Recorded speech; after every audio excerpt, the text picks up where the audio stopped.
चलो so guys, hi everyone, आगे बढ़ते हैं। आज अपन डिस्कस करेंगे सेकंड चैप्टर जिसका नाम है रेसिडेंशियल स्टेटस। तो आगे बढ़ने से पहले पहले अपने को समझना पड़ेगा कि ये चैप्टर क्यों पढ़ना है। ठीक है, तो पहले लाइन पे दिया है to decide whether to pay tax in India और आउटसाइड इंडिया। ओके, तो जैसे मैंने एग्जांपल दिया था क्लास में शाहरुख खान का, कि शाहरुख खान को इंडिया के बाहर इनकम मिला है।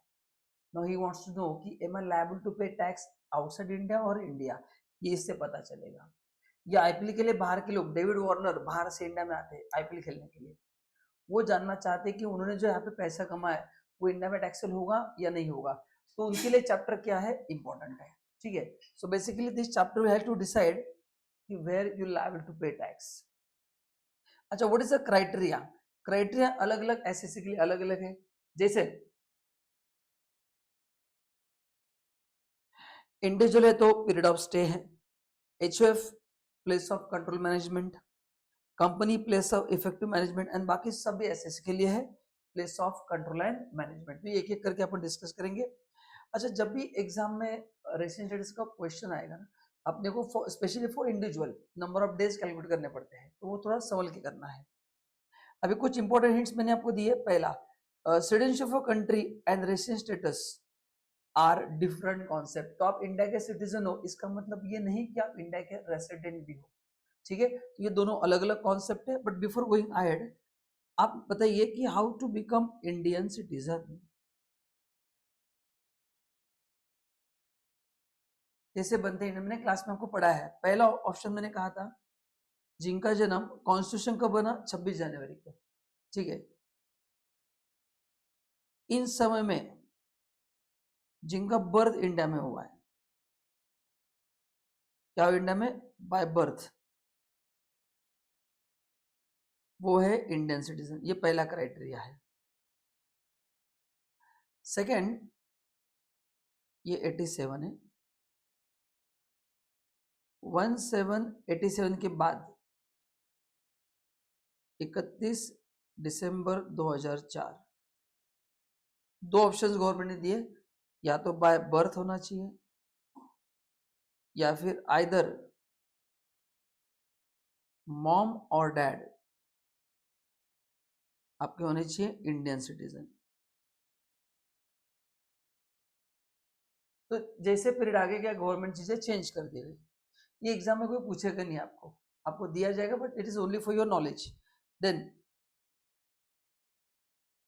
31 दिसंबर 2004 से टिल डेट दोनों है, बर्थ भी है प्लस मॉम और डैड इंडियन सिटीजन।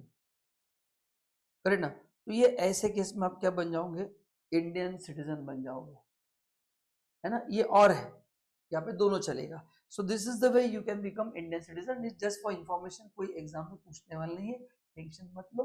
अच्छा, आप हमारे चैनल पे फर्स्ट टाइम आए तो चैनल को सब्सक्राइब करना है, बेल आइकन को प्रेस करना है, एंड वीडियो अच्छा लगा तो कमेंट करना है। अगर आपको कोई क्वेश्चन है वो भी कमेंट करना है, एज अर्ली एज पॉसिबल आपको रिप्लाई आ जाएगा।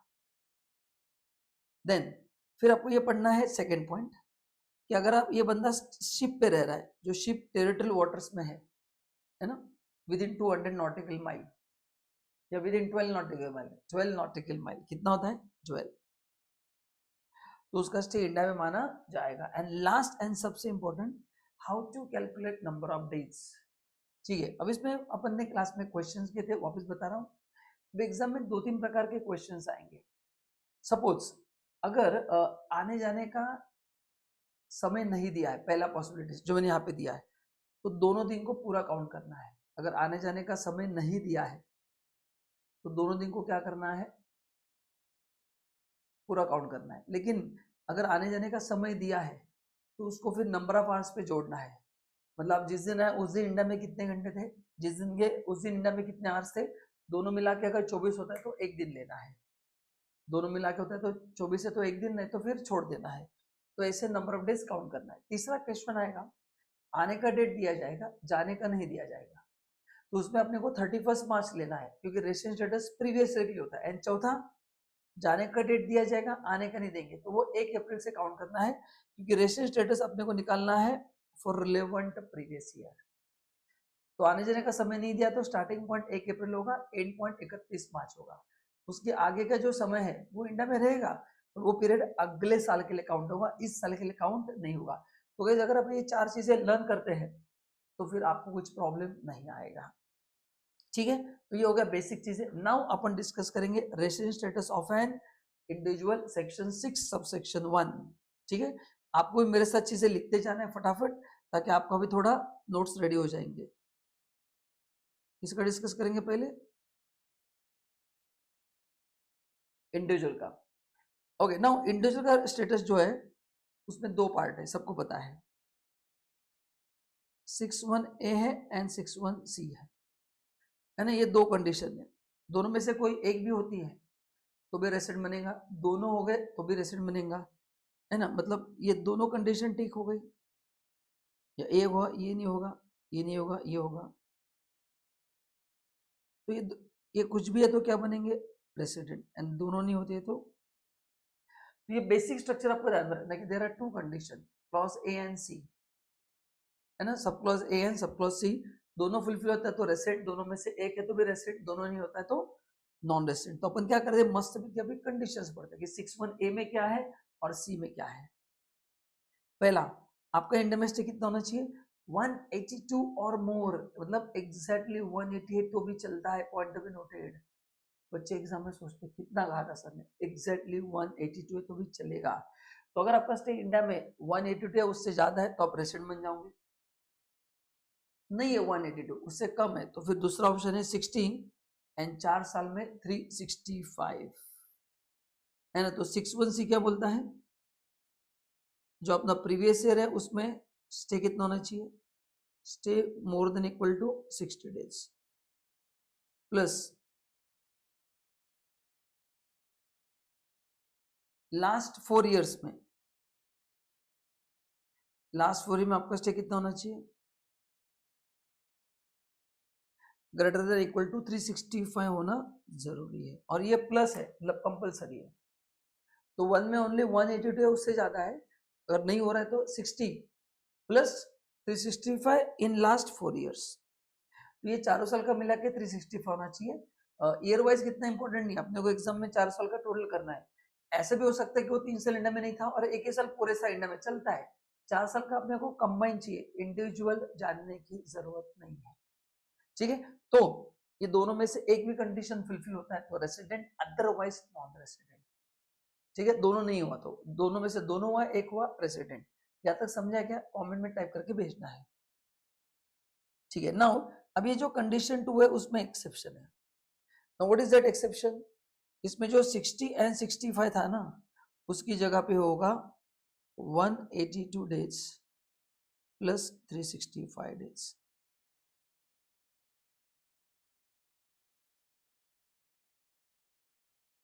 तो जो अभी अपन एक्सेप्शन पढ़ने जा रहे हैं उसके लिए क्या होगा, 60 को रिप्लेस किया जाएगा विथ 182। फिर आपके मन में एक स्वाभाविक क्वेश्चन आता है कि सर 182 हो रहा है तो फिर यही पे फुलफिल होगा, करेक्ट है वो। अगर 182 हो रहा है तो फिर वो 618 के हिसाब से रेसिडेंट बन ही रहा है, तो फिर ये कंडीशन अप्लाई नहीं होगा। ठीक है, बट अभी हर एक इंस्टीट्यूट अलग अलग तरह से करता है, तो अपन को मैं आपको थ्योरेटिकल अप्रोच बता रहा हूँ, प्रैक्टिकल चीजें अलग अलग होती है। बट एग्जाम में अगर 182 है तो फिर डायरेक्टली वो 618 के हिसाब से रेसिडेंट है, आपको सोचने की जरूरत नहीं है, क्योंकि काफी बच्चों का क्वेश्चन आता ही है इस, अगर वो 182 हो रहा है तो फिर ऊपर बैठेगा, एकदम सही बोल रहे हैं आप। अगर 182 हो रहा है ना, तो फिर 365 एप्लीकेबल नहीं होगा, वो ऑलरेडी फुलफिल कर रहा है। ठीक है, तो ये डाउट मैंने क्लियर कर दिया आपका। बट किन के लिए, पहला Indian citizen who lives India during the previous year for the purpose of employment, और Indian citizen who lives India during the previous year as a member of crew of an ship. So दोनों में important क्या है, ए में 2 exception है, दोनों में अगर आप इंडिया छोड़ के जा रहे हैं फॉर एम्प्लॉयमेंट और अ मेंबर ऑफ क्रू। अच्छा, खाली शिप से जाके मतलब नहीं, as a member of crew जाके इंपॉर्टेंट है, मतलब आप और मैं पैसेंजर है, हम शिप से गए तो अपने लिए नहीं होगा एक्सेप्शन। एक्सेप्शन होने के लिए आपको क्रू मेंबर बनना जरूरी है। तो एज ए एम्प्लॉय अगर आप जा रहे हैं इन दैट कैपेसिटी उस शिप पे, तो फिर आपके लिए 182 मिनिमम होगा, 60 अप्लाई नहीं होगा। एंड दूसरा, जो बंदा इंडिया में विजिट करने के लिए आ रहा है, तो गाइस पहले एक्सेप्शन में जो दो है उसमें आप इंडिया छोड़ के जा रहे हो, जो बी एक्सेप्शन है उसमें आप इंडिया में आ रहे हो, उसमें आप इंडिया में आ रहे हो, तो इंडियन ओरिजिन है तो उसके लिए भी कितना होगा, 182 एंड 365 होगा। द क्वेश्चन है हु इज इंडियन ओरिजिन, आप बता सकते हैं क्या? एकदम सिंपल, जिनका जन्म मैंने दिया है अनडिवाइडेड इंडिया में हुआ है, if he himself either of his parents, grand parents, maternal paternal मतलब मॉम के साइड, डैड के side, were born in undivided India. So what is undivided India? India, Pakistan, Bangladesh, है ना? तीन शब्द, इंडिया, पाकिस्तान, बांग्लादेश, बीजी। तो अगर इन तीन कंट्रीज में 1947 के पहले अगर आपके माता पिता का माता पिता के माता पिता का इसमें से किसी का भी जन्म हुआ है तो आपको क्या बोला जाएगा? पर्सन ऑफ इंडियन ओरिजिन माना जाएगा। अब इसमें आप बोलेंगे सर इमेजिन करो आपके ग्रैंड मदर, एज्यूम करो उनका एज, मतलब उनका जन्म 1947 के पहले हुआ है, अंडरवर्ल्ड इंडिया में हुआ है, तो टेक्निकली हम सब भी इंडियन ओरिजिन बन गए। लेकिन ये एक्सेप्शन अप्लाई कब होगा? जब आप बाहर से इंडिया में आ रहे हो तो ऑन अ विजिट, जो ऑलरेडी इंडिया में है, जैसे मैं इंडिया में हूँ, मेरे ग्रैंड मदर का जन्म 1947 के पहले हुआ है, एज्यूम करो, तो फिर मेरे को ये यहाँ तक मैं आऊंगा ही नहीं, है ना? आप समझ पा रहे क्या? क्योंकि मैं इंडिया में छू, हाँ मैं अगर बाहर से इंडिया में विजिट करने आता तो देखा जाएगा। सो मैं एक पर्सन ऑफ इंडियन हूँ, लेकिन यहाँ पे अप्लाई नहीं होगा क्योंकि मैं विजिट करने के लिए नहीं आया हूँ, तो सब जगह पे अप्लाई नहीं करना है। आप विजिट करने आ रहे हैं तो ये एक्सेप्शन अप्लाई होगा, फिर 182 एंड 365 लिया जाएगा, अदरवाइज लेने की जरूरत नहीं है। यहाँ तक क्लियर है? तो ये दो एक्सेप्शन में 60 की जगह कितना लेंगे अपन? 182 लेंगे। मतलब अच्छा, फिर इसमें बच्चों का क्वेश्चन है कि सर ये 182 प्लस 365 लेना है क्या? यस, क्योंकि ये 60 को रिप्लेस कर रहा है, 365 को नहीं, तो 182 प्लस 365 होना जरूरी है। ठीक है, तो ये हो गए दो एक्सेप्शन। अभी क्या हुआ, जैसे काफी लोगों के लिए 182 है, लोग क्या करते थे, they used to stay here for less than 182 days, क्योंकि 182 बन गए तो रेसिडेंट बनना पड़ेगा, रेसिडेंट बनेंगे तो इंडिया में टैक्स देना पड़ेगा, तो टैक्स अवॉइड करने के लोग प्रॉपर प्लानिंग करते हैं। जैसे आपके सिस्टर ब्रदर इंडिया के बाहर पढ़ने के लिए गए हैं, वो इंडिया विजिट करने के लिए आते हैं, पर्सन ऑफ इंडियन ओरिजिन और इंडियन सिटीजन, तो वो अगर वो भी क्या करेंगे, लेस देन 182 डेज रहेंगे, तो उन लोगों को पकड़ने के लिए जो लोग टैक्स प्लानिंग कर रहे हैं ताकि इंडिया में टैक्स न देना पड़े, इसमें एक्सेप्शन, ये जो पार्ट भी है ना, इसमें थोड़ा एक्सेप्शन लाया गया, एक्सप्लेनेशन लाया। गवर्नमेंट ने क्या बोला कि आप इंडियन सिटीजन हो या पर्सन ऑफ इंडियन ओरिजिन हो, जिसका इंडिया में income other than foreign income 15 lakh है during the previous year, the period of 180 days shall be replaced by 120 days। मतलब क्या है कि 182 का कंडीशन कम करके 120 किया गया, बट 120 खाली डेज नहीं, आपका इंडिया में income other than foreign source 15 lakh से ऊपर होना चाहिए। एंड अगर ये होता है तो आप रेसिडेंट तो बनते हो, आगे का भी काम हो गया, आपको RNOR माना जाएगा। तो जो लोग इंडिया में विजिट करने आ रहा है 182 प्लस 365 है तो होगा ही, उससे कम है, उससे क्या है, कम है, मतलब अपना सेकंड एक्सेप्शन क्या है, पर्सन ऑफ इंडियन ओरिजिन है या इंडिया में विजिट करने आया है, सही है ना? तो उसके लिए दो आंसर्स होंगे, एक stay more then 180 plus 365 days, तो इसमें दो आंसर्स, यस है तो वो रेसिडेंट बनेगा, नो है तो नॉन रेसिडेंट बनेगा। ठीक है, एंड सपोज दूसरा क्राइटेरिया क्या है, stay greater than 120 but less than 182 plus Indian income exceeds 15 lakh. तो अगर दोनों हो रहा है तो फिर वो RI प्लस RNOR बनेगा। तो ऐसे देखना है, तो जब भी इंडियन ओरिजिन का क्वेश्चन आएगा, इसमें भी हो सकता है यस और नो, इसमें भी दो आंसर लिख देता हूँ। या तो होगा या तो नहीं होगा। होगा तो RI प्लस RN और बनेगा, नहीं हो रहा है तो ओनली NR बनेगा। सो ऐसे एग्जाम में आपको मस्त की कॉन्सेप्ट अप्लाई करने पड़ेंगे। एग्जाम में अपने को क्या करना पड़ेगा, मस्त के कॉन्सेप्ट अप्लाई करने पड़ेंगे। समझा के बताओ आपको, है ना। सो 182 या 3 से ज्यादा है तो फिर वो है, नहीं है तो नॉन रेसिडेंट। बट अगर 120 से ज्यादा है, इनकम भी है, दोनों है, प्लस है और नहीं, कंपल दोनों साथ में होना चाहिए, तो RI प्लस RN और बनेगा, NR बनेगा। ठीक है, तो ये आप लिख के रखना, मतलब कंफ्यूजन नहीं होगा। ठीक है, नाउ अभी जो क्रू मेंबर है, अब ये लोग इंडिया के बाहर कब गए कैसे पता चलेगा, तो उन्होंने बोला है कि उनका एक सर्टिफिकेट है जिसका नाम है कंटिन्यू डिस्चार्ज सर्टिफिकेट। तो जिस दिन आपने ज्वाइन किया एंड आपने साइन ऑफ किया, join to sign off India के बाहर माना जाएगा, बाकी का स्टे इंडिया में माना जाएगा। ठीक है, अब ये था 61। नाउ एक नया क्लॉज लाया गया, डीम रेसिडेंट 61A। अभी 61A क्यों लाया गया, इमेजिन करो मेरा इंडिया में स्टे खाली 40 दिन ही है, बताओ फिर 40 दिन तो ऊपर कहीं भी आप फिट नहीं होगे, तो अगर आपका स्टे 40 दिन ही है तो आप नॉन रेसिडेंट बनोगे।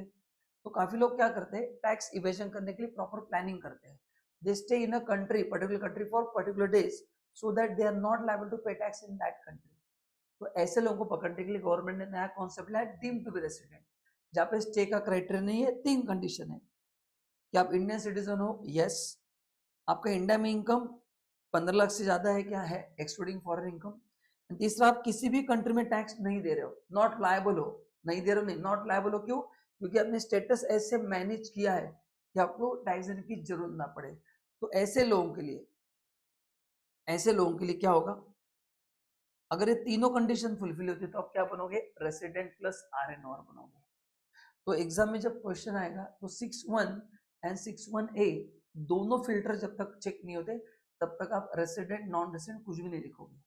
बच्चे आधा ही प्रोविजन अप्लाई करके लिखाते हैं, तो प्लीज चेक करो। अच्छा, रेसिडेंट बन जा रहा है तो प्रॉब्लम खत्म, बट जहां पे आपको लगता है कि वो नॉन रेसिडेंट है, एक बार 61A भी चेक करना है, क्योंकि यहाँ पे स्टे का कुछ क्राइटेरिया नहीं है। ऊपर स्टे की वजह से अपन फेल हो सकते हैं, बट यहाँ पे फेल होने का कोई चांस नहीं है। तो अगर ये ऐसा करना है तो 61A भी अप्लाई करना है। तो 61A किसके लिए अप्लाई होगा, 61A किसके लिए अप्लाई होगा, सबसे पहला आप इंडिविजुअल हो, प्लस आप इंडियन सिटीजन या इंडियन ओरिजिन हो, प्लस अच्छा इंडिया में विजिट करने के लिए आ रहे हो, मतलब सेटल्ड कहाँ पे, आउटसाइड इंडिया,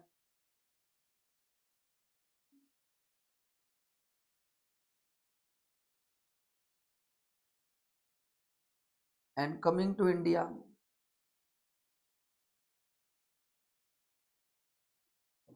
ऑन विजिट, बराबर है। ये 3 कंडीशन है। अभी इसमें देखा जाएगा आपका income,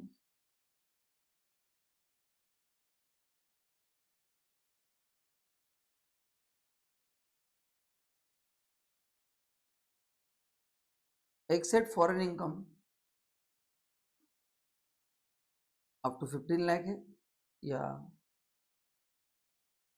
except foreign income above 15 lakh है। तो अगर ऐसा है ना, तो फिर उसमें 2 चीजें देखेंगे, क्या देखेंगे बताओ, बताओ फिर कैसे करेंगे, ये समझा आपको। तो ऐसे आपको देखना है, ये सभी condition except foreign income above 15 lakh है, तो आप क्या बनोगे, रेसिडेंट प्लस RN और बनोगे। एंड यहाँ पे नहीं तो ऊपर देखना है, फिर नहीं तो फिर नॉन रेसिडेंट बनोगे। तो ऐसे आपको चेक करना है कि इनकम है क्या, ये सभी कंडीशन प्लस इनकम, ठीक है। लेकिन 61 में आने के लिए आपने को कंपलसरी क्या बोला है, इंडियन सिटीजन होना जरूरी है, ये चीज मत भूलना, है ना। तो इंडिविजुअल होना चाहिए, इंडियन सिटीजन, इंडिया में income, and not liable to pay tax anywhere, तो वो भी आपको देखना क्या है, जरूरी है। ठीक है, चलो, तो ये था एक rapid fire revision of 61। I hope it is clear. Now 61 या 1A में, बट 1A में तो डायरेक्टली फिक्स है डीम रेसिडेंट, मतलब RN और फिक्स है। अगर 61 में अगर आप रेसिडेंट बनते हो तो फिर आपको एडिशनल 2 कंडीशन चेक करना है इन 66। क्या 2 एडिशनल कंडीशन है, अच्छा, ये एडिशनल कंडीशन दोनों फुलफिल करेंगे तो ROR, दोनों में से एक करेंगे तो RNOR, दोनों नहीं करेंगे तो RNOR। क्या बनेंगे अपन? RNOR बनेंगे। तो he has been resident Indian out of 2 out of 10 previous year immediately preceding the relevant previous year। मतलब जो बंदा रेसिडेंट बना है तो पहले चेक करने की पिछले 10 साल में 2 बार उसको रेसिडेंट बनना है एज पर अबव क्राइटेरिया। इसमें प्रीसीडिंग बोला है, मतलब करंट प्रीवियस ईयर काउंट नहीं करना है, उसके पहले के 10 एंड उसके पहले 7 साल में, करंट प्रीवियस ईयर के पहले 7 साल में इंडिया में स्टे होना चाहिए 730 या उससे ज्यादा। तो दोनों कंडीशन फुलफिल होता है, ये दोनों हो गए फुलफिल, टाक टाक। तो क्या बनेगा? ROR। Otherwise in all cases क्या बनेगा?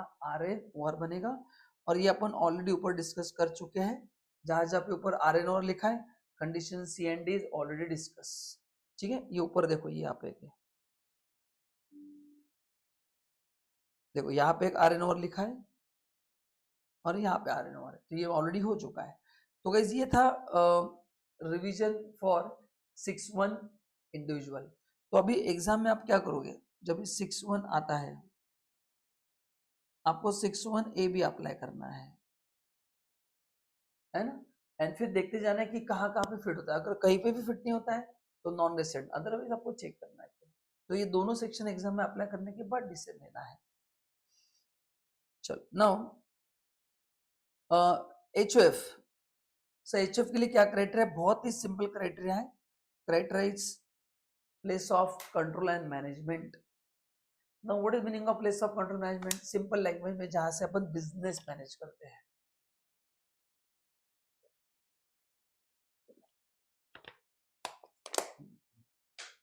जहां से बिजनेस के की डिसीजंस लिए जाते हैं।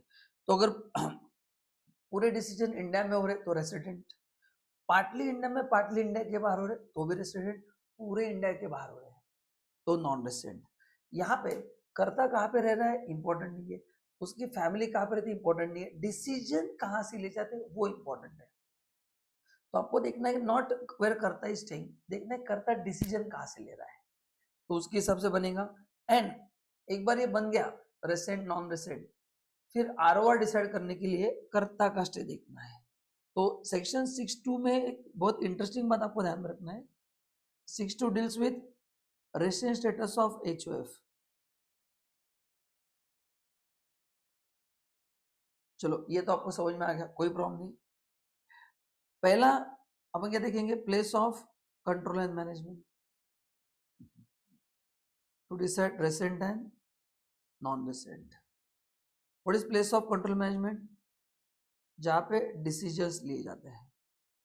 अभी RI बनने के बाद देखोगे आप ROR RNOR,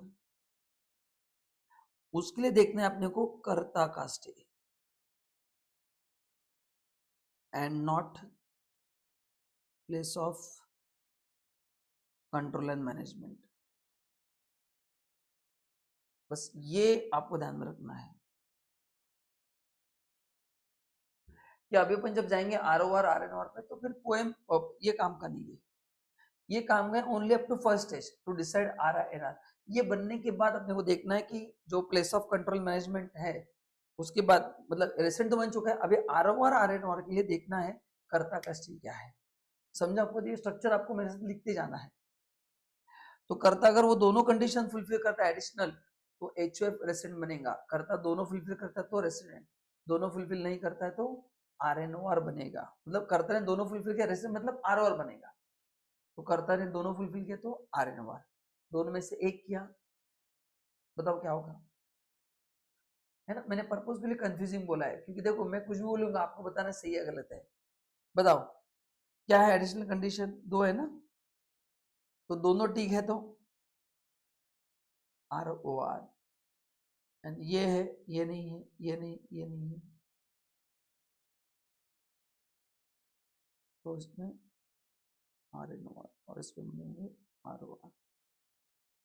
तो कर्ता अगर दोनों कंडीशन फुलफिल करता है तो HOF ROR बनेगा, दोनों में से एक भी नहीं कर रहा है या दोनों नहीं कर रहा है तो कर्ता जो अपना HOF है उसका स्टेटस RNOR होगा। ठीक है, अच्छा कर्ता का स्टेटस अलग होता है, HOF का स्टेटस अलग, एग्जाम में कंफ्यूजन मत क्रिएट करना। सो प्लीज चेक करो एग्जाम में कि कर्ता का रेसिडेंट पूछा या HUF का, कर्ता का resident status as a individual decide होगा क्योंकि दोनों के रिटर्न अलग अलग जाएंगे, है ना, तो ये आपको ध्यान में रखना है, ठीक है। तो ये था एक HUF का समरी। आगे बढ़ते हैं। Now guys there are two types of income, है ना, one is Indian income and one is foreign income. अभी अपन ने दो स्टेटस कंप्लीट किए, कौन से, resident status of an individual, resident status of HUF। अब इसके बाद दो कैटेगरी की इनकम है, Indian income and foreign income. अभी आप बोलेंगे इसका फायदा क्या है, ये क्यों पढ़ना है, क्योंकि आपको टैक्स कहाँ पे देना है, कौन सा इनकम कहाँ पे टैक्सेबल है, depends on the nature of income, इसलिए उसको बोलते हैं incidence of tax and your income. तो इनकम के बेसिस पे डिसाइड होगा कि आप टैक्स इंडिया में दोगे या इंडिया के बाहर। तो पहले देखते हैं Indian income and foreign income. एकदम सिंपली एंड क्विकली आपको बता देता हूँ, बहुत सिंपल है। फॉरेन इनकम में सब कुछ इंडिया के बाहर हो रहा है, due and received. Foreign income otherwise in all cases वो इंडियन इनकम होगा, एकदम सिंपल। तो ड्यू भी इंडिया के बाहर, रिसीव्ड भी इंडिया के बाहर, फॉरेन इनकम। बट इसमें से एक भी इंडिया में होता है तो इंडियन इनकम। देखो यहाँ पे दिया है, पहले किस में देखो, रिसीव्ड एंड एक्रू दोनों इंडिया में हो रहा है, इंडियन इनकम। यहाँ पे रिसीव्ड इंडिया में हुआ है, बट एक्रू कहाँ पे हुआ है, आउटसाइड इंडिया। एक्रू कहाँ पे हुआ है, आउटसाइड इंडिया। तो एक इंडिया में, एक इंडिया में के बाहर हुआ है, इंडियन इनकम। तीसरा outside India and in India, received India के बाहर हुआ है बट ड्यू इंडिया में हुआ है। तो तीनों केसेस में हर एक कंडीशन में इंडिया लिखा है। तो जब तक इसमें इंडिया आता रहेगा वो इंडियन इनकम बनेगा। एंड फिर उसके बाद क्या होगा मैं बताता हूँ। तो what is easy, how it's easy to remember, इतना ध्यान रखना है कि foreign income means due outside India, received outside India. ये छोड़ के बाकी जो भी इनकम है डायरेक्टली क्या होंगे, आपके इंडियन इनकम होंगे। And now this table is critically important. Individual HF के लिए 3 स्टेटस है, ROR, RNOR, NR। तो depends on nature of income. देखो कैसे टैक्स देना है। इनकम रिसीव्ड इन इंडिया मतलब ये इंडियन इनकम है, तो सभी को इंडिया में टैक्स देना है। Income earn in India, received का वो इंपॉर्टेंट नहीं है, मैंने ऊपर ही कहा कि ड्यू और रिसीव्ड दोनों में से एक भी अगर इंडिया में होता है, आई रिपीट, ड्यू और रिसीव्ड दोनों में से एक भी इंडिया में होता है तो वो इंडियन इनकम माना जाएगा। कौन सा इनकम माना जाएगा, इंडियन इनकम। ड्यू और रिसीव्ड दोनों में से एक भी अगर इंडिया में हो रहा है तो an Indian income is taxable to all. तो ये पहला पॉइंटर आप सबको मिल गया। क्या पहला पॉइंट मिल गया कि इंडियन इनकम है तो सबको इंडिया में टैक्स देना है। Next, income earn received outside India. देखो ये फॉरेन इनकम है, ड्यू भी इंडिया के बाहर हुआ है, रिसीव भी इंडिया के बाहर हुआ है। From a source control from India, लेकिन बिजनेस मैनेज इंडिया से हुआ है, मैनेज यहाँ से हुआ है। इनकम ड्यू वहीं पे हुआ है, पैसा वहीं पे मिला, तो है वो फॉरेन इनकम ही, खाली इंडिया से मैनेज हुआ है। तो जो बंदा मैनेज कर रहा है वो इंडिया में है, बाकी पूरा एक्टिविटी सब कुछ इंडिया के बाहर हो रहा है, पैसा भी बाहर आ रहा है, तो टेक्निकली फॉरेन इनकम ही, उसका नेचर नहीं बदलता है। प्रॉब्लम क्या है, जब भी वर्ड एग्जाम में इंडिया आता है बच्चों को लगता है कि इंडियन इनकम, कुछ भी हो जाए इंडिया आ गया मतलब Indian income. Please please please remember ये एक्सेप्शन है, हर एक केस में इंडियन इनकम नहीं होता है, ठीक है। तो ये फॉरेन इनकम है, बस मैं बिजनेस मैनेज इंडिया से कर रहा हूं, तो बताओ क्या होगा। तो इन दोनों के लिए टैक्सेबल है, यहाँ पे टैक्सेबल नहीं होगा। तो ऐसा फॉरेन इनकम है जो मैं कंट्रोल इंडिया से कर रहा हूँ, तो RNR को इंडिया में टैक्स देना है, NR को नहीं देना है। एंड तीसरा, income earn received outside India from a source not control from India. अभी सब कुछ इंडिया के बाहर हुआ है, कंट्रोल भी इंडिया में नहीं हुआ है, वेरी सिंपल। क्या देखो, टैक्सेबल टैक्सेबल नॉट टैक्सेबल। तो प्लीज ये पार्ट आपको लर्न करना है कि अगर फॉरेन इनकम है, ड्यू आउटसाइड इंडिया, रिसोर्स है, बट मैनेज इंडिया से किया है, तो क्या होगा फिर, RNR है तो इंडिया में टैक्स देगा। अगर इंडिया से मैनेज नहीं हुआ है तो RNR इंडिया में टैक्स नहीं देगा। बाकी ROR एंड NR के लिए ट्रीटमेंट सेम है, so you need not worry about ROR and NR, you need to take care of RNOR, क्योंकि दोनों का देखो ट्रांजैक्शन एक ही है फॉरेन इनकम, बट एक इंडिया के बाहर मैनेज हुआ है, एक इंडिया में मैनेज हुआ है। तो इंडिया में मैनेज हुआ है तो उसको इंडिया में टैक्स देना पड़ेगा, इंडिया मैनेज नहीं हुआ है तो आपको यहाँ पे टैक्स देने की जरूरत नहीं है। तो ये आपको ऐसे पॉइंटर लर्न करना है। मतलब इसमें क्या क्या पॉइंटर मिलते हैं, अगर मैं मार्किंग करूँ तो ये पहला पॉइंट मिल गया मेरे को। सो क्या पहला पॉइंट है, कि अगर आप ROR हो तो आपको हर एक इनकम में इंडिया में टैक्स देना है। दूसरा मेरे को मिला ये पॉइंट कि अगर इंडियन इनकम है तो सभी लोगों को इंडिया में टैक्स देना है। तीसरा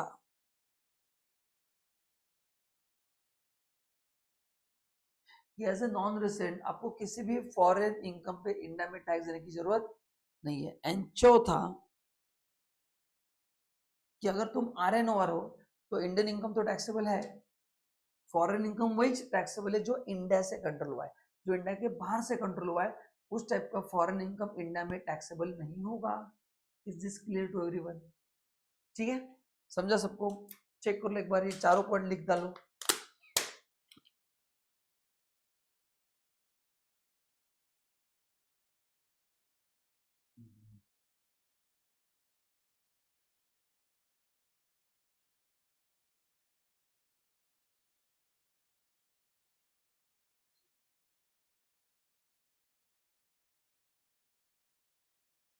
नेक्स्ट नेक्स्ट एक कॉन्सेप्ट है remittance versus receipt.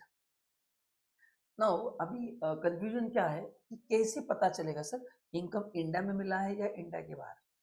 The concept is receipt. तो काफी ऐसा होता है कि पैसा एक कंट्री में आता है फिर हम बाहर उसको दूसरी जगह पे ट्रांसफर करते हैं। तो रिसिप्ट का मतलब है कि पहला है ना, फर्स्ट ओकेजन, पहला प्यार कहाँ पे हुआ है उसको सच्चा प्यार माना जाता है। तो अगर आप यूएस में जॉब कर रहे हैं, आपको पैसा यूएस में मिला तो वो फॉरेन इनकम माना जाएगा। बाद में आपने उसको इंडिया भेजा आपके पेरेंट्स के पास, उसको रेमिटेंस मानेंगे एंड रेमिटेंस पे टैक्स नहीं आएगा। So how to decide receipt in India? First कहाँ पे मिला वो देखना है, फर्स्ट कहाँ पे मिला वो आपको देखना है, बाद में कहाँ पे मिला इंपॉर्टेंट, कहाँ पे ज्यादा इंपॉर्टेंट नहीं है। एंड एक पॉइंट ध्यान में रखना है, देखो अच्छे से, ये एग्जाम में बार बार आता है। देखो पहला accrued received outside इंडिया, मतलब ये फॉरेन इनकम है, ड्यू रिसीव्ड सब इंडिया के बाहर हुआ है। Year preceding the previous year, मतलब ये करंट प्रीवियस ईयर का नहीं है, लेकिन इंडिया में इस साल आप लेके आए हो तो ये आज इंडिया में टैक्सेबल नहीं होगा। तो फॉरेन इनकम है, पिछले साल का है, इंडिया में तुम लेके आए हो तो आज टैक्स देने की जरूरत नहीं है। ये अनटैक्स प्रॉफिट है, आज टैक्स देने की जरूरत नहीं है। या तो कोई प्रॉब्लम? ठीक है, चलो नेक्स्ट आगे बढ़ते हैं। कंपनी, अभी कंपनी का दो तरह के कंपनी अपने पास है, one is Indian company, second foreign company. अभी जो इंडियन कंपनी वो ऑलवेज इंडिया में क्या मानी जाती है? President, correct. तो टाटा मोटर्स जो है इंडियन कंपनी, मतलब जिसका इंकॉर्पोरेशन यहाँ पे हुआ है। तो बोले वो बिजनेस दुबई में भी करते हैं, कहीं पे भी करे, क्योंकि ब्रांच इंडिया के बाहर क्यों ना हो, अगर इंडियन कंपनी है तो वो पैसा कहीं पे भी कमाए उनको टैक्स इंडिया में देना है। एंड फॉरेन कंपनी को दो पार्ट में डिवाइड कर दिया है। अगर आपका छोटा फॉरेन कंपनी, छोटा मतलब जिनका रिलेवेंट प्रीवियस ईयर में टर्नओवर 50 करोड़ या उससे कम है, तो बाय डिफॉल्ट नॉन रेसिडेंट माना जाएगा। एंड अगर 50 करोड़ के ऊपर है तो देखा जाएगा poem, place of effective management, and फिर पोएम के हिसाब से आपका रेसिडेंट स्टेटस क्या होगा डिसाइड होगा, इसके हिसाब से, पोएम के हिसाब से। तो देखा जाए तो ये और आखिरी फिक्स है, इंडियन कंपनी है तो रेसिडेंट, छोटा फॉरेन कंपनी जिसका टर्नओवर 50 करोड़ के अंदर है नॉन रेसिडेंट। तो जिस फॉरेन कंपनी का टर्नओवर 50 करोड़ के ऊपर है उसके लिए अप्लाई होता है कॉन्सेप्ट ऑफ पोएम। तो फॉरेन कंपनी जिसका turnover exceed 50 crore in last previous year, in मतलब करंट प्रीवियस ईयर, लास्ट मतलब इन करंट प्रीवियस ईयर, है ना। तो उनके लिए फिर दो क्राइटेरिया है, उनके लिए डिसाइड करेंगे हम पोएम, एंड पोएम के बेसिस पे डिसाइड होगा कि पोएम अगर फुल्ली इंडिया में है तो क्या होगा। देखो यहाँ पे दिया है, पोएम पूरा इंडिया में है तो रेसिडेंट, पूरा इंडिया के बाहर है पोएम नॉन रेसिडेंट, पार्टली है तो भी रेसिडेंट। अच्छा ये मैंने पढ़ा नहीं क्योंकि इंडियन कंपनी ऑलवेज रेसिडेंट। तो फॉरेन कंपनी के लिए कौन सा फॉरेन कंपनी जिसका टर्नओवर 50 करोड़ के ऊपर है, उनका पोएम मतलब अगेन कहाँ से बिजनेस मैनेज हुआ है, तो अगर पूरा इंडिया से हुआ है तो रेसिडेंट, पार्टली इंडिया से, पार्टली इंडिया के बाहर रेसिडेंट, पूरा इंडिया के बाहर हुआ है तो नॉन रेसिडेंट। पार्टली का कोई डेफिनेशन नहीं है, please not define by any percentage. So देखो व्हाट इज पोएम, ये दिया है मैंने, यानी किसके ऊपर डिपेंड है, एक्टिव बिजनेस इंडिया के बाहर है या इंडिया में चेक करना है। तो पोएम डिसाइड करने से पहले सबसे पहले आपको चेक करना है कि उनका एक्टिव बिजनेस कहाँ पे, इंडिया में, इंडिया के बाहर, एंड उस बेसिस पे पोएम के क्राइटेरिया चेंज होंगे। ये था एक basic discussion for company. Next, अपने को एग्जाम में मोस्टली इंडिविजुअल के क्वेश्चन ही आते हैं। नेक्स्ट फॉर अदर एसएससी, छोटे मोटे एसएससी जो है, फर्म, एओपी, बीओआई, बाकी सबके लिए what is the criteria, same like HOF. सो क्या है एचओएफ का criteria, same, place of control management fully India में तो रेसिडेंट, पार्टली है तो भी रेसिडेंट, फुल्ली आउटसाइड है तो non resident. And resident status and insurance of tax, ये अभी अपन ने ऊपर डिस्कस किया, ये सेम इनकम है, पहले दो इंडियन इनकम, आखिरी के दो फॉरेन इनकम। अगर आप रेसिडेंट है तो ऑलवेज टैक्सेबल, नॉन रेसिडेंट है तो ओनली फॉरेन इनकम टैक्सेबल, मतलब only Indian income taxable, foreign income पे टैक्स देने की जरूरत नहीं है। ठीक है, तो ये है resident status for other SSC. ये किसके लिए था, अदर एसएससी। अच्छा, अदर एसएससी का मतलब क्या है, ध्यान से सुनना। अभी जितने भी लोग इंडिविजुअल एचओएफ है उनके लिए 3 स्टेटस है, आरओआर, आरएनओआर, एनआर, एंड बाकी जितने भी एसएससी अदर उनके लिए 2 ही स्टेटस है, इसलिए वो टेबल 2 बार दिया है। तो only you and me and HOF can have 3 possible status, बाकी सबके लिए 2 ही स्टेटस होंगे। कितने, ठीक है, तो ये बाकी सब सेम ही। नाउ लास्ट पॉइंट अपना डिस्कस करना है section 7 and 9। Now what is 7 and 9, ये है income deemed to be received in India. क्योंकि अगर देखेंगे ये जो इंडियन इनकम का डेफिनेशन था जो आपने देखा, देखो यहाँ पे एक वर्ड है डीम्ड टू बी, तो what is deemed to accrue and what is deemed to receive, ये अपन डिस्कस करेंगे सेक्शन 7 एंड 9 में। डीम मतलब एज्यूम टू बी, तो ये बात करते हैं सेक्शन 7 एंड 9। देखो इंडियन इनकम कैसे डिसाइड होगा, 2 क्राइटेरिया, या तो रिसीव्ड होना चाहिए या तो एक्रूड, है ना। What is received, there is no problem, what is due, there is no problem. जैसे आप यहाँ पे जॉब कर रहे हैं तो इनकम यही पे ड्यू होगा। प्रॉब्लम कहाँ पे, what is deemed to be received, है ना। सम ऐसे कैसे एज्यूम करेगी कि इनकम मिला है, या डीम टू एक्रू, तो ये एज्यूम कैसे करना है वो मैं आपको पढ़ाने वाला हूँ, है ना। तो ये चीजें पढ़ना है। तो प्रॉब्लम कहाँ पे आपको समझ में आ गया। चलो, now now what is received in India, simple, जो आपके बैंक में पैसा जमा होगा। Now what is deemed to be received, deemed का मतलब है, मैंने एग्जांपल दिया है यहाँ पे, देखो ये है एम्प्लॉयर कॉन्ट्रीब्यूशन। अगर आप जॉब कर रहे हैं, अभी आप तो स्टूडेंट हो, आपके पेरेंट जॉब कर रहे हैं, उनके लिए एम्प्लॉयर हर मंथ कुछ अमाउंट कॉन्ट्रीब्यूट कर रहा है। वो अमाउंट भले उनको आज नहीं मिलेगा, पर रिटायरमेंट में तो उनको मिलेगा कि नहीं, सोच के बताओ। इमेजिन द सिचुएशन, एम्प्लॉयर आपको हर मंथ कुछ ना कुछ आपके लिए पैसा डिपॉजिट कर रहा है ताकि आपका रिटायरमेंट एकदम मस्त हो। तो एज अ पेरेंट्स वो उनके अकाउंट में भी नहीं आ रहा है, बट उनके लिए जमा पूंजी की जा रही है। तो ये उनको बाद में मिलेगा कि नहीं मिलेगा ना उनको, या एम्प्लॉयर को वापस देंगे, नहीं देंगे। तो उनके लिए आज डीम टू एक्रू माना जाएगा, डीम टू बी रिसीव्ड माना जाएगा। तो ये सभी डिस्कशन कहाँ पे होंगे, इनकम फ्रॉम सैलरी चैप्टर 4 में होगा। तो जहां जहां पे एम्प्लॉयर आपके फ्यूचर के लिए कंट्रीब्यूट कर रहा है, तो भले वो पैसा आपके बैंक अकाउंट में आज नहीं आ रहा है, बट फ्यूचर में बेनिफिट आप ही लोगे ना, तो उसको आज इनकम टैक्स ने डीम टू बी रिसीव्ड माना है और आपको उसको टैक्स देना पड़ेगा। Know what is accrue in India, due in India. तो पढ़ना क्या अभी, डीम टू एक्रू। तो डीम टू एक्रू के इतने सारे सभी केसेस है जो मैं आपको फटाफट फटाफट बताने वाला हूँ, एंड फिर अपन इस चैप्टर का रिवीजन कंप्लीट कर रहे हैं।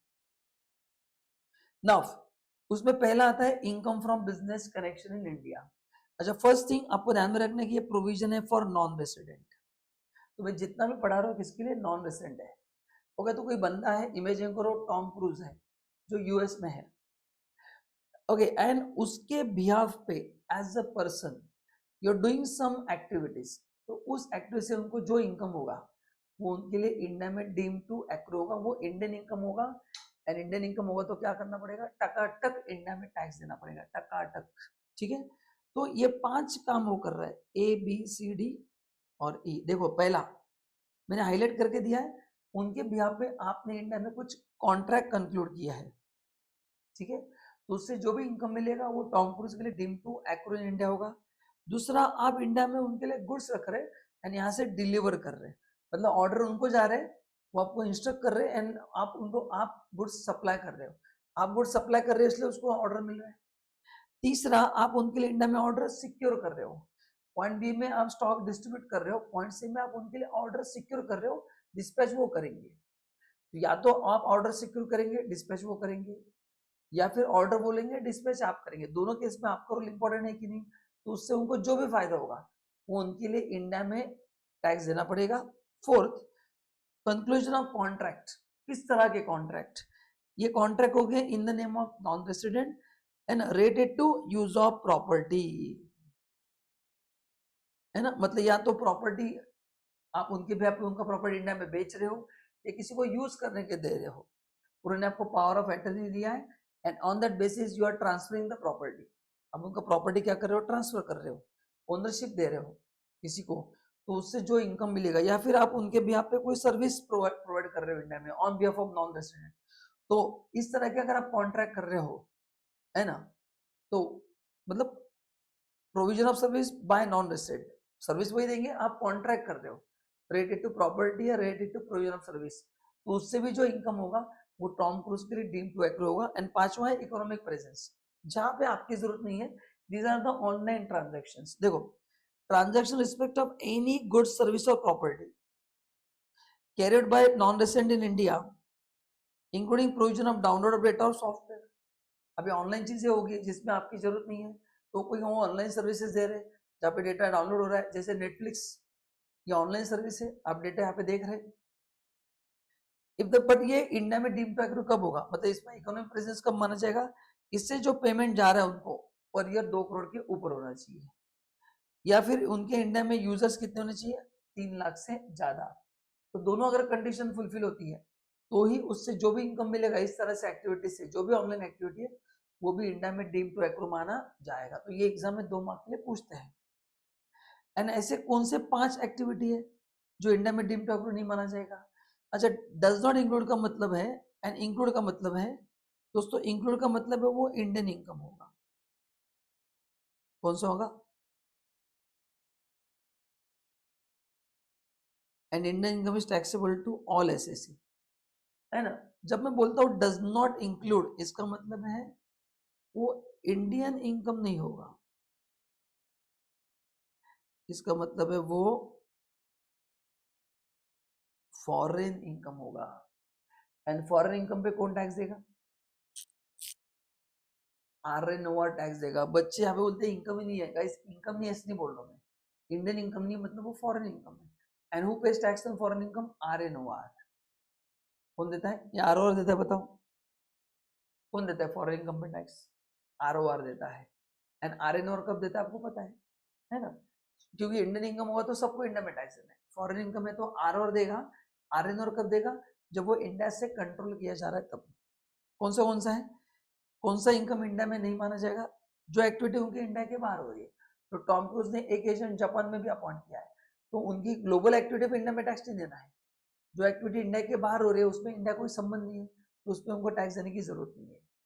सेकंड, वो इंडिया से खाली एक्सपोर्ट कर रहे हैं, मतलब on behalf of Tom cruise हम एक्सपोर्ट कर रहे हैं उनके हिसाब से। अभी एक्सपोर्ट से इंडिया को फायदा हो रहा है, बट फिर भी गवर्नमेंट ने एग्जाम क्यों किया है? क्योंकि एक्सपोर्ट करेंगे तो अपना जीडीपी इंप्रूव होगा, अपना एक्सपोर्ट शेयर बढ़ेगा, फॉरेन करेंसी आएगा, विद डिफरेंट कंट्रीज अपने रिलेशन बिल्ड होंगे। तो अगर वो यहाँ से एक्सपोर्ट करते हैं तो इंडिया में टैक्स नहीं आएगा। तो काफी सारे कंपनीज है मल्टीनेशनल, जैसे टोयोटो है, वो इंडिया में लेके आते हैं मैन्युफैक्चरिंग प्लांट एंड यहाँ से एक्सपोर्ट करते हैं, तो इंडिया में भी एम्प्लॉयमेंट बढ़ता है, तो इसमें इनकम हो रहा है, बट अपने फायदे के लिए गवर्नमेंट ने माफ कर दिया है। दूसरा, न्यूज एंड व्यूज इंडिया में कलेक्ट करके उसका ट्रांसमिशन इंडिया के बाहर हो रहा है। इंडिया में फिल्म शूटिंग के लिए आले हैं, subject to certain condition, India में टैक्स देने की जरूरत नहीं है। डिस्प्ले ऑफ रफ डायमंड, है ना, बस डायमंड का इंडिया में डिस्प्ले होने वाला है, बाकी कुछ भी नहीं होने वाला है, तो उससे जो इनकम मिलेगा, तो ये जो 5 एक्टिविटी है इससे जो भी इनकम मिलेगा वो इंडिया में डीम टू एक्रू नहीं होगा, मतलब वो फॉरेन इनकम होगा। एंड उसमें ROR RNOR है तो टैक्स देना पड़ेगा। RNOR का केस पता है, एंड इंक्लूड है मतलब वो इंडियन इनकम है, सबको इंडिया में टैक्स देना है। दूसरा दूसरा है income from property in India, बहुत सिंपल है। पहला वाला एग्जांपल है रेंटल इनकम, आपने प्रॉपर्टी को इंडिया में लेट आउट किया है, रेंट आपको कहीं पे भी मिले, प्रॉपर्टी इंडिया में है ना, तो उसका रेंट इंडिया में डीम टू एक्रू माना जाएगा, इंडिया में टैक्स देना पड़ेगा। सिमिलरली आपने एसेट को ट्रांसफर किया है, मतलब आपने इंडिया में एसेट बेच दिया, आप इंडिया के बाहर हो, पैसा इंडिया के बाहर मिला, बायर इंडिया के बाहर है, तो वो इस दोनों में लर्निंग पॉइंट क्या है? अगर प्रॉपर्टी इंडिया में है, उसका इनकम रेंटल हो या profit on sale of asset हो, कहीं पे भी मिले, वो इंडिया में ही डीम टू एक्रू माना जाएगा। Next, salary income. Salary income के लिए क्या होगा? अगर आप सर्विस इंडिया में प्रोवाइड कर रहे हैं, आप सर्विस कहाँ पे प्रोवाइड कर रहे हैं? इंडिया में अगर सर्विस प्रोवाइडर है, रेंडर इन इंडिया, एम्प्लॉय कोई भी हो, तो इंडिया में टैक्स देना जरूरी है। तो जितने भी लोग इंडिया में काम कर रहे हैं, उनका सैलरी इंडिया में डीम टू एक्रू होगा। मतलब जितने लोग इंडिया के बाहर काम कर रहे हैं, बताओ, उनका सैलरी इंडिया में डीम टू एक्रू नहीं होगा। आई रिपीट, जो लोग इंडिया के बाहर काम कर रहे हैं, उनका सैलरी इंडिया में डीम टू एक्रू नहीं होगा। बट एक एक्सेप्शन है। एक्सेप्शन में अगर आप गवर्नमेंट एम्प्लॉय हो, आप इंडिया के सिटीजन हो, एंड आप इंडिया के बाहर काम कर रहे हो, जो भी मैंने कहा था, तो इन तीनों केस में वो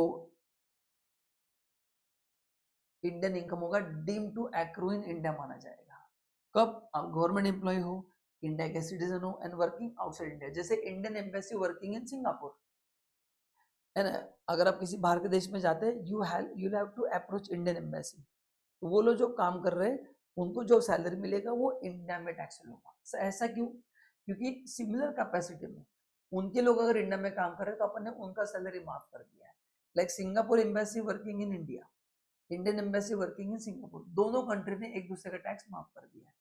अगर दोनों में से एक कंट्री टैक्स माफ नहीं करेगी, तो अदर कंट्री भी टैक्स माफ नहीं करेगी। तो इसमें कंडीशन क्या है? जिस कंट्री में आप काम कर रहे हो, है ना, उनके एम्प्लॉय यहाँ पे रहेंगे, तो उन्होंने अगर अपने एम्प्लॉय को एग्जम्पशन दिया, तो अपन भी उनके एम्प्लॉय को क्या करेंगे? एग्जम्पशन देंगे। ठीक है, क्योंकि अल्टीमेटली उनके एम्प्लॉय तो इंडिया में काम कर रहा है, तो इनको एग्जम्पशन क्यों मिला है? क्योंकि उनके जो एम्प्लॉय इंडिया में काम कर रहे हैं, उनका सैलरी अपन यहाँ पे टैक्स नहीं लेंगे। इसलिए इन लोगों को सैलरी देखा जाए तो ड्यू आउटसाइड इंडिया है, रिसीव्ड आउटसाइड इंडिया है, मतलब मिला भी वहीं पे है, लेकिन वो इंडिया में डीम टू एक्रू माना जाएगा। लेकिन यहाँ पे जो अलाउंस एंड परक्विजिट्स मिलते हैं, जो अपन सैलरी में पढ़ेंगे, अलाउंस एंड परक्विजिट, वो इंडिया में टैक्स मिलेंगे। ओके, तो बाहर जो आपको अलाउंस परक्विजिट मिलते हैं, वो एग्जेम्प्ट है, बाकी सैलरी इंडिया में डीम टू एक्रू होगा। एंड लास्ट पॉइंट बोला है कि कोई बंदा है जो इंडिया में रह रहा है, बेचारा फॉरेन कंट्री का बंदा है, उसको इंडिया में पेंशन रिसीव्ड हो रहा है। अब रिसीव्ड हो रहा है मतलब इंडियन इनकम है, तो उसको माफ कर दिया गया, बेचारे को पेंशन पे टैक्स देना पड़ेगा, तो छोड़ दो उसको। ठीक है, तो ये ध्यान में रखना है। Next, dividend. डिविडेंड जो होगा, इंडियन कंपनी डिविडेंड दिया है, अगर आप इंडिया में तो कोई प्रॉब्लम नहीं, अगर आप इंडिया के बाहर भी हो तो भी देखो, any dividend paid by Indian company outside India shall be deemed to accrue arise in India. तो इंडिया में दिया तो इंडियन इनकम ही है, क्योंकि कंपनी इंडिया में तो ड्यू यही पे हुआ है। बट जो लोग बाहर से इंडिया में इन्वेस्ट करते हैं, एफआईएस ने बाहर से इंडिया में इन्वेस्ट किया है, they get dividend outside India, तो उनको इंडिया में टैक्स देना पड़ेगा। बस एक ही कंडीशन है, वो डिक्लेरेशन बेसिस पे टैक्स नहीं होगा, जब उनको मिलेगा उस साल टैक्स देना है। तो अपन ने 24-25 में डिक्लेयर किया, उनको दिया 25-26 में, मैं इंडिया की बाहर की बात कर रहा हूँ, तो 24-25 पे टैक्स नहीं देना है, 25-26 में उनको टैक्स देना है। ठीक है, एंड नाउ आखिरी 3 टेबल, ये टेबल है interest, royalty and fees for technical services.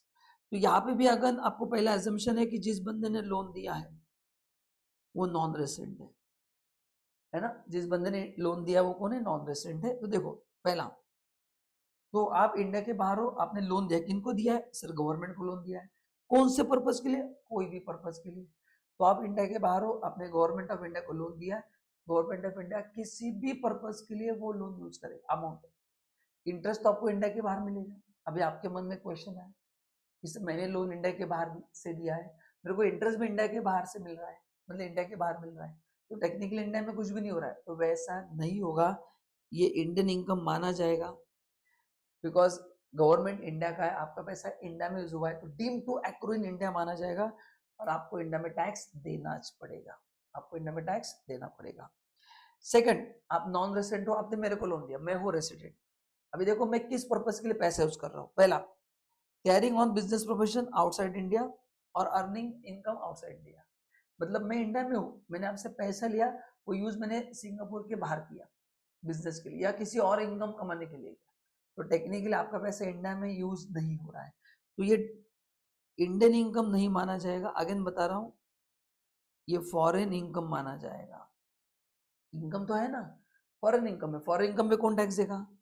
ROR tax देगा, बाकी किसी को टैक्स देने की जरूरत नहीं है, क्योंकि RNOR खाली एक ही केस में टैक्स देता है। तो ये ध्यान में रखना है। तो नो का मतलब ऐसे नहीं कि इंडियन इनकम नहीं है, नो का मतलब वो इंडियन इनकम नहीं है। तीसरा, किसी और पर्पज के लिए मैंने आपसे लोन लिया है, घर लेने के लिए लिया है ना, मेडिकल इमरजेंसी के लिए मैंने आपसे लोन लिया है, तो वो ऑलवेज मैं आपको जो इंटरेस्ट दूंगा इंडिया के बाहर, वो आपके लिए इंडियन इनकम होगा, आपको इंडिया में टैक्स देना पड़ेगा। तो जहां जहां पे यस लिखा है ऑलवेज आपको टैक्स देना है, जहां पे नो लिखा है आपको तभी टैक्स देना है जब आप इंडिया में क्या बनते हो, रेसिडेंट। तीसरा, आपने लोन नॉन रेसिडेंट को दिया है for carrying business in India, बात खत्म, सिंपल, आपका पैसा इंडिया में यूज हो रहा है, तो यस ऑल एसएसी, इंडिया में टैक्स देना है। चौथा, आपने नॉन रेसिडेंट को लोन दिया है फॉर एनी पर्पज, है ना, करें ना, ऊपर का बिजनेस प्रोफेशन है, बिजनेस प्रोफेशन छोड़ के किसी और पर्पज के लिए दिया है, कहीं पे भी दो, तो वो इंडियन इनकम नहीं होगा, ये फॉरेन इनकम होगा। फॉरेन इनकम खाली किसके लिए टैक्सेबल है, ROR के लिए टैक्सेबल है। तो गाइस इन पूरे टेबल में आपको लर्न क्या करना है, जिस बंदे ने लोन दिया वो इंडिया के बाहर है, ये है बोरोवर जो इंडिया में है, इस पर्पज के लिए पैसा यूज कर रहे हैं, एंड इंटरेस्ट इंडिया के बाहर दिया जा रहा है। तो अलग अलग सिचुएशन पे जहां जहां पे यस लिखा है वो इंडियन इनकम है, इंडिया में टैक्स देना है, जहां पे नो लिखा है फॉरेन इनकम है, वो खाली ROR को टैक्स देना है, क्योंकि अभी अपन ने डिस्कस किया था Indian income is taxable to all irrespective of residential status. And last table royalty का है एंड टेक्निकल सर्विस का है, इसमें बस इतना पार्ट अलग है, बाकी सब कुछ सेम ही है। ये दोनों टेबल आपको हाथों हाथ पढ़ना है, आपके लिए एकदम आसान हो जाएगा, आपके लिए एकदम क्या हो जाएगा, आसान हो जाएगा। Is this clear to everyone? तो गाइस सही एक रिवीजन जहाँ पे अपन ने ये अपन बाद में अदर सोर्स में कवर करेंगे। तो ये था revision of resident status. Video अच्छा लगा तो लाइक करना है एंड हमारे चैनल को फॉलो करना है एंड दोस्तों के साथ शेयर करना है। If you have any other question, any other suggestion, please comment box में जरूर बताना। Thank you and bye bye.